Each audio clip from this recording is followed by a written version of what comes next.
गरीब माँ और 5 बेटियों का गाजर घर। बाबूजी, रोटी बना दी है, खा लीजिएगा, मैं खेत पर जा रही हूँ।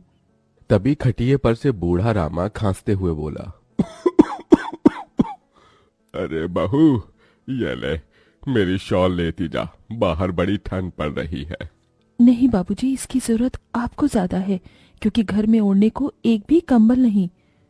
माँ, आज हम तीनों भी आपके साथ चलेंगे खेत पर बच्चों, तुम्हारे पास स्वेटर भी नहीं, सर्दी लग जाएगी। माँ, जल्दी तो आपको गुलिया दीदी और तानी दीदी को भी लगेगी। अगर हम जब एक साथ मिलकर खेत पर काम करेंगे तो ज्यादा पैसे आएंगे और फिर हम कंबल खरीद लेंगे। मेरा राजा बेटा कितना समझदार हो गया है, माँ के दुख को समझने लगा है। सरिता अपने बच्चों के साथ खेत पर आती है, जो कि जंगल के पास पड़ता था। बच्चों, हमें आज के आज खेत जोतकर गाजर की फसल बोनी है। सरिता की चारों बिटिया और राजा भी कड़ी मेहनत से बंजर खेत को जोतते हैं और फिर सब मिलकर खेती करते हैं। दिन बीतते हैं।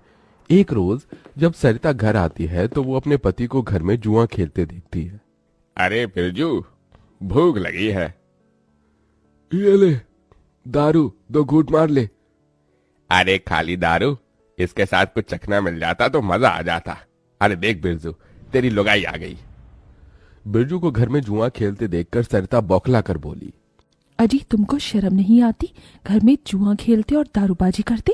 तो फिर बोली, अरे जानती नहीं, पति परमेश्वर होता है और पत्नी की जगह पति के पैरों में होती है। चल जल्दी से मेरे लिए अंडा ऑमलेट बना और गरम रोटी भी। तुम्हें अब मुफ्त का खिलाने को राशन नहीं मेरे पास। 6 बच्चे हो गए हैं, जानती भी हो इन सब का पेट कितनी मुश्किल से पाल रही हूँ मैं। तुम्हें तो जिम्मेदारी से मतलब ही नहीं।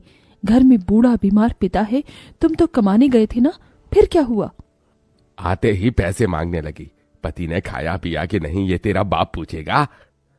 नशे में तो बिरजू सरिता से अकड़ते हुए अपनी चमड़े की चप्पल निकालकर उसे बहुत पीटता है। ये ले, और लड़ाएगी जुबान? मैं कमाता नहीं तो क्या इस घर में मेरी इज्जत नहीं होगी? ये ले। बचाओ, ओह बचाओ, माँ को मत मारो पिताजी। तभी लड़खड़ाते हुए बिछौने से उठकर बूढ़ा रामा कहता है, अरे निकम्मे, छोड़ दे बहू को, निकल जा इस घर से तू, और फिर कभी शक्ल मत दिखाना। अरे ये मेरा घर है, मैंने बनाया है इसे। बिरजू चला जाता है। तभी रामा रोते हुए बोलता है, अरे जाने कैसे उड़ाऊं बेटे को जन्म दे दिया है मैंने। मेरे हाथों भारी गलती हो गई जो इसे तेरी शादी कराई। बहू माफ कर दे मुझे। पर उस 5 बेटियों की गरीब माँ का दुख इतना ही नहीं था कि एकदम से जोरदार तूफान उठा और झोपड़ी की छत हवा के झोंके से उखड़ कर गिर गई। हे भगवान, इतना भयंकर तूफान! तानी, गुड़िया, अंजू, तुम तीनों सोनी, राजा और मुनिया को लेके बाहर निकलो, मैं दादाजी को लेकर आती हूँ। उठिए बाबूजी। नहीं बहू, तू जा, मेरा समय आ गया है। तुझे उन 5 बच्चियों की सौगंध, तेरे बाद उन्हें देखने वाला कोई नहीं। जा बहू, जा। सरिता के बाहर निकलते ही पूरी झोपड़ी गिर जाती है। सरिता छाती पीट पीट कर रोने लगती है। बाबूजी। अरे कैसा निर्दयी है रे तू ऊपर वाले! क्या मिला आखिर, क्या मिला तुझे मेरा घर उजाड़ कर? तू खुद तो अपने घर में सो रहा है और मेरी 5 बेटियों को बेघर कर दिया। जवाब दे, तू बोलता क्यों नहीं? सरिता को टूट कर रोता देखकर उसकी 5 बेटी भी बिलख बिलख कर रोती है। चुप हो जाओ माँ, रो मत। माँ, मुझे जल्दी ठंड लगती है। हे भगवान, इतनी बर्फ गिर रही है, मुझे इस ठंड से अपने बच्चों को बचाना होगा। सरिता सबका दरवाजा खटखटाती है, मगर कोई भी मुसीबत में उसकी मदद नहीं करता। हार कर वो अपने जंगल वाले गाजर के खेत में आ जाती है और सब रात भर ठंड से कांपते ठिठुरते हुए बीतती है। माँ, बहुत भूख लगी है। हाँ माँ, मुझे भी भूख लगी है। तभी सरिता की सबसे बड़ी बेटी तानी खेत में देखती है जहां लाल लाल गाजर उगे थे। देखो माँ, हमारे खेत में तो गाजर तैयार हो गए हैं। फिर तानी अपने सभी भाई बहनों को गाजर तोड़ कर देती है। ये लो मेरी बहनों, गाजर खा लो। अपनी बेटियों को ठंड में ऐसे देख उस गरीब माँ का मन अपार दुख से भर जाता है। अपनी इस गरीब लाचार माँ को माफ कर देना बच्चों, तुम्हें ये ठंड भोगना पड़ रहा है। तभी एकदम से दिन का माहौल रात सा हो जाता है और तेजी से बर्फ गिरने लगती है। बाप रे बाप, एकदम से इतनी ठंड, ऐसे तो बिना घर के हम बच नहीं पाएंगे। तभी सरिता अपना आंचल उन पर उड़ाती है, मगर बच्चे थरथरा उठते हैं कि एकदम से गुड़िया कहती है, माँ, तानी दीदी, हम अपना घर बना सकते हैं। मगर कैसे बिटिया, हमारे पास पैसे भी तो नहीं। माँ देखो, हमारे खेत में कितने सारे गाजर उगे हैं, हम इसी से अपना घर तैयार करेंगे, पर हम सबको साथ मिलकर मदद करनी होगी। राजा बेटा, जब तक कि हम गाजर घर तैयार नहीं कर लेते, तुझे अपनी छोटी बहनों का ख्याल रखना होगा, रखेगा ना? हाँ माँ, रखूंगा। सरिता आग जलाकर अपने दोनों सबसे छोटे बच्चों को उसके पास बिठा देती है और खुद अपनी चारों बेटियों के साथ उस भयंकर ठंड में गाजर घर बनाने लगती है। अंजू, सोनी, गुड़िया, तुम दोनों मुझे और तानी दीदी को गाजर तोड़ तोड़ कर दो, हम घर बनाते हैं। ठीक है माँ। गरीब माँ बेटियां मिलकर गाजर घर बनाती हैं, मगर घर एकदम से ढह जाता है, जिससे सरिता दुखी हो जाती है।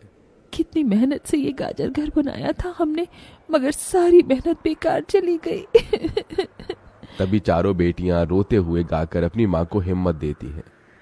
जिंदगी की यही रीत है, हार के बाद ही जीत है, थोड़े आंसू है थोड़ी हंसी, आज गम है तो कल है खुशी, जिंदगी की यही रीत है, हार के बाद ही जीत है।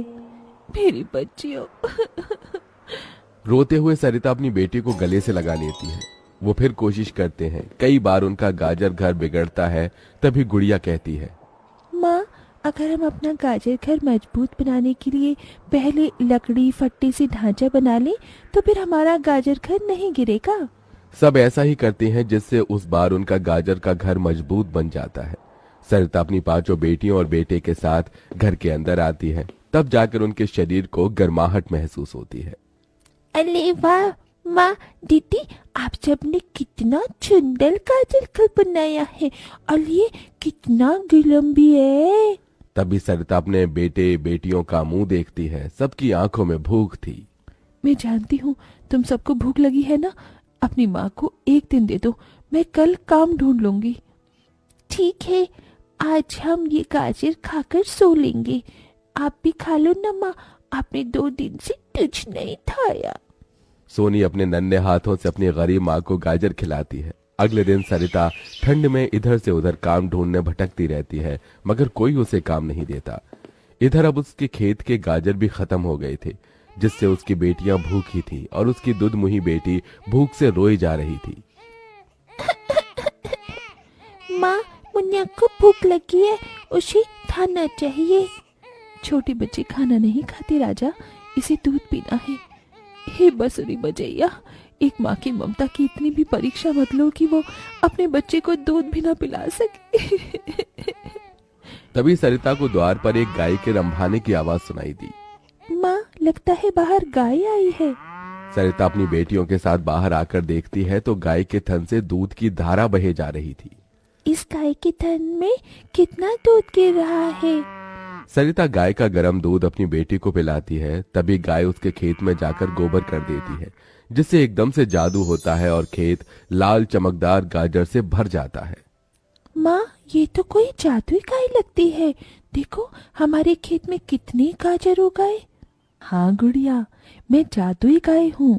मुझे वरदान प्राप्त है, जिस भी बंजर खेत में मैं गोबर करूंगी वो फसल से भर जाएगी। मैं इससे पहले भी तुम्हारे खेत में आई थी। इसका मतलब गौ माता, आपकी वजह से उस वक्त भी मुझ गरीब के बंजर खेत में गाजर उगी थी। आपका कोटि कोटि धन्यवाद गौ माता। माँ, तुम काम ढूंढ रही थी ना, अब मैं ढूंढना। तुम तो कितना अच्छा गाजर का हलवा बनाती हो, और गाय के दूध से खोया, घी, दूध सब बनता है। तुम हलवा बनाकर बेचो। सरिता उस गाय के दूध से घी खोया तैयार कर लेती है और गाजर का हलवा बनाकर बेचने लगती है, जो कि लोगों को खाने में स्वादिष्ट लगता है। उसकी अच्छी कमाई होती है, जिससे उसकी आर्थिक स्थिति ठीक हो जाती है और वो गाय उसके गाजर घर के बाहर बंधी खेत के गाजर और घर दोनों की पहरेदारी दिया करती।